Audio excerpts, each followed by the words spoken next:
नमस्कार मंडळी, 11 डिसेंबर 2024 वार बुधवार, मराठी महिना मार्गशीर्ष, तिथी मोक्षदा एकादशी, नक्षत्र रेवती आणि आजच्या महाराष्ट्रातील ब्रेकिंग झटपट बातम्यांना सुरुवात करूया।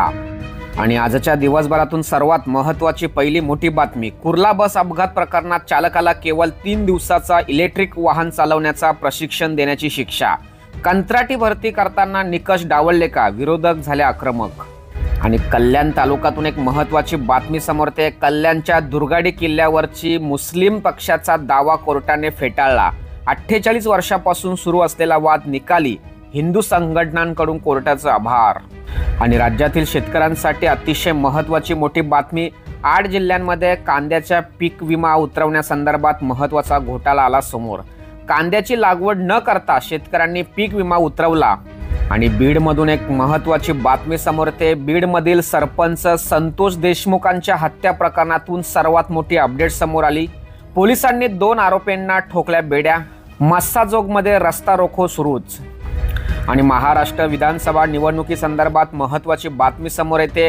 ईव्हीएम आणि व्हीव्हीपॅट मधील मतमोजणी कुठेही तफावत नाही, निवडणूक आयोगाचा मोठा खुलासा, पत्रक केले जाहीर।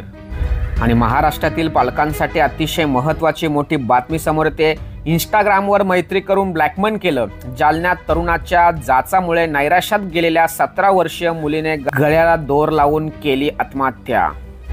आणि यानंतर एक मोठी बातमी, शरद पवारांच्या निवासस्थानी ईव्हीएमच्या संदर्भात विरोधी पक्ष नेत्यांची सर्वांची बैठक।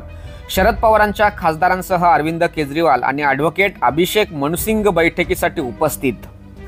आणि यानंतर एक मोठी बातमी, 100 शकुनी मेल्यावर पवार जन्माला आले, गोपीचंद पडळकर यांची मार्कडवाडीमध्ये टीका। तर सदाभाऊ म्हणतात पवारांचा पक्ष नव्हे, गुंडांची टोळी। आणि यानंतर एक मोठी बातमी, इंडिया आघाडीचे नेतृत्व करण्यासाठी ठाकरेंच्या शिवसेनेच्या प्रियंका चतुर्वेदींचा ममता बॅनर्जींना पाठिंबा।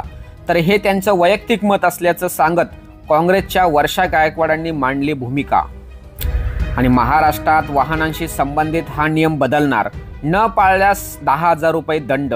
31 मार्च 2025 पर्यंत उच्च सुरक्षा नोंदणी प्लेट म्हणजेच HSRP बसवणे बंधनकारक असणार।